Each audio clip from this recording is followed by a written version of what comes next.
시청자 여러분 안녕하십니까? 토지를 취득하기 위해서 우리가 자금 조달 계획서 제출 의무화가 이제 2022년 2월 28일부터 실시를 한다고 국무회의를 통과를 하였습니다. 대한민국 부동산 투자의 대명사는 누가 뭐라고 해도 부동산입니다. 모든 것이 그렇듯 투자도 대세를 따르는 것이 비교적 안전한데 현재 투자에 대세는 누가 뭐라고 해도 부동산입니다. 그래서 부동산을 취득할 때 아파트라든지 또 토지를 취득할 때 아파트를 취득할 때의 자금 조달 계획서가 내는 것이 의무화되고 있는데 이제 2022년 2월 28일부터는 토지를 취득할 때도 자금 조달 계획서가 제출 의무화가 됐다는 것을 여러분들에게 말씀을 드립니다. 그래서 부동산이라고 하는 것은 수십억 원대 자산가부터 박봉의 월급쟁이까지 부동산 투자에 관심을 가지는 사람들은 갈수록 늘어나고 있습니다. 부동산 투자만이 가지고 있는 특수성과 매력이 투자자들의 발길을 이끌고 있기 때문입니다.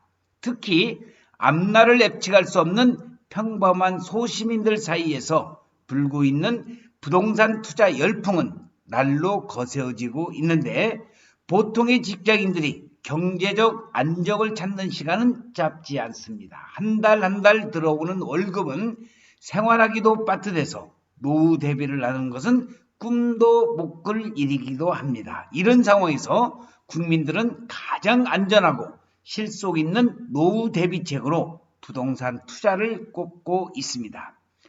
지속적인 저금리 상태는 물가 상승률을 고려할 경우 수익률을 기대하기 어렵고 주식은 리스크라고 하는 위험성이 크며 예금은 금리가 낮지만은 안정성은 강합니다. 따라서 수익률이 비교적 높은 부동산에 투자해야 되는 것이 우리 대한민국 국민들의 소망인 것입니다. 그래서 대한민국 부동산 투자의 대명사는 바로 부동산이라는 것을 말씀을 드리면서 이제 2022년 2월 28일부터 토지를 취득할 때는 자금 조달 계획서 제출을 의무화하고 있다는 것을 말씀을 드리겠습니다. 자, 부동산 거래 신고법 시행령 개정안이 어제 국무회의를 통과했습니다. 토지거래 허가구역 내 용도지역별 허가대상 기준 면적도 강화가 되고 토지 취득 시 자금 조달 계획서가 제출이 의무화됐다는 이 내용을 오늘 중점적으로 살펴볼 수 있도록 하겠습니다. 국토교통부는 국무위에서 부동산 거래 신고 등에 관한 법률 시행령 및 시행규칙 일부 개정안이 의결됐다고 발표를 하였습니다. 자, 토지 취득 시에도 자금 조달 계획서 제출 의무화입니다. 이번 개정안은 토지의 투기적 거래를 억제하기 위하여 토지거래 허가 대상 면적 기준을 조정하고 일정 규모 이상의 토지를 취득할 경우 자금 조달 계획서를 제출하도록 하는 내용을 담고 있습니다. 자, 토지거래 허가 대상 면적 기준 조정도 허가 기준 명도 지금 표에서 보시는 바와 같이 이제 변경이 됐는데 주거지역은 현행 180m, 180평방미터에서 60평방미터로 상업지역은 200평방미터에서 150평방미터로 공업지역은 660평방미터에서 150평방미터 기준 면적이 각각 조정됐다는 겁니다. 오늘의 핵심 것은 일정 규모 이상 토지 취득 시 자금 조달 계획서 제출 의무화하는 겁니다. 토지 취득 시 편법적인 증여대출금을 정해진 용도 위로 활용하는 등 투기적 자금이 유입되는지 확인할 수 있도록 자금 조달 계획서를 제출하도록 한 겁니다.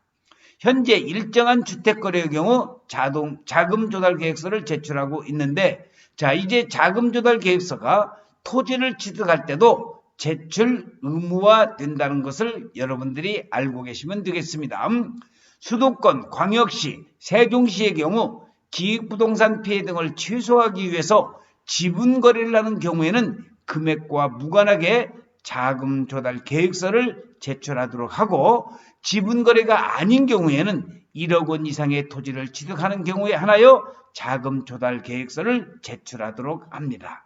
자금 조달 계획서 제출 회피 목적으로 계약을 수차로 나누어 체결하는 경우를 방지하기 위해서도 1년 이내에 서로 맞닿은 토지를 추가 취득한 경우에는 합산하여 계산한다는 겁니다.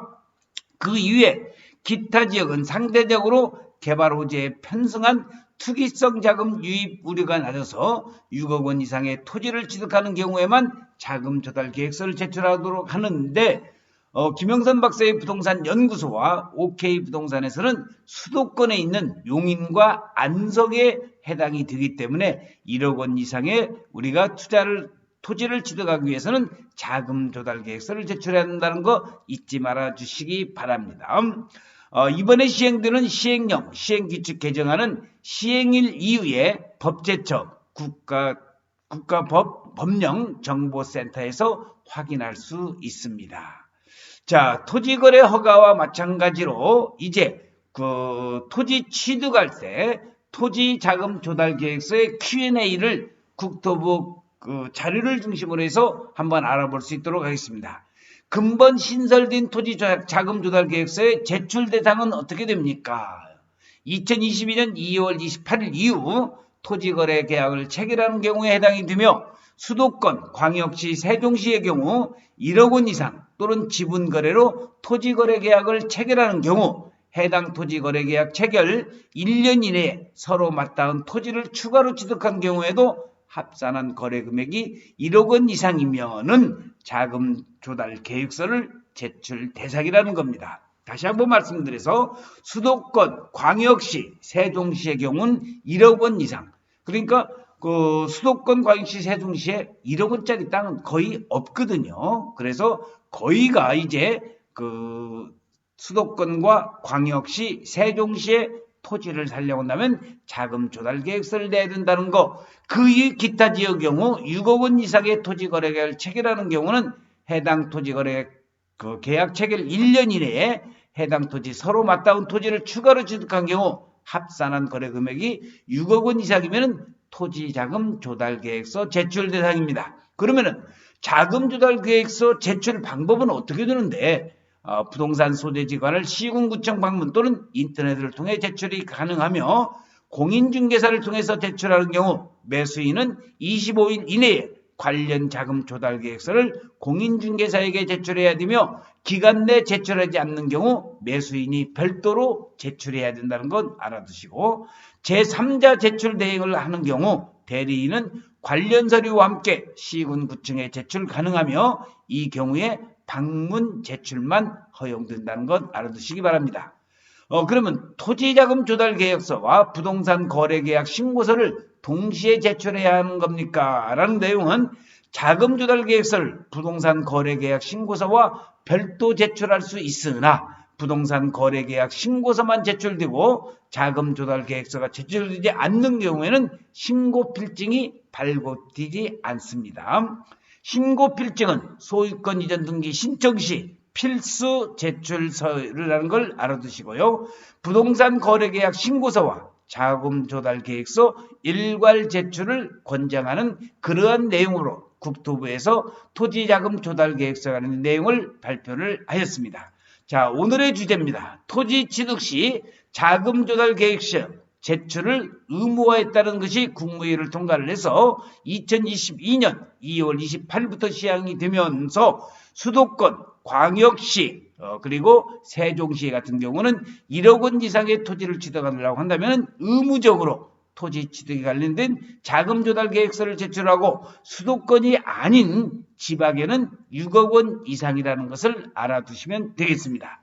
자, 다시 한번 정리하면은 토지 취득 시 이제 2022년 2월 28일부터는 자금 조달 계획서 제출이 의무화됐다는 것을 말씀을 드리면서 오늘 동영상 촬영 마칠 수 있도록 하겠습니다. 시청해주신 여러분 감사합니다. 고맙습니다.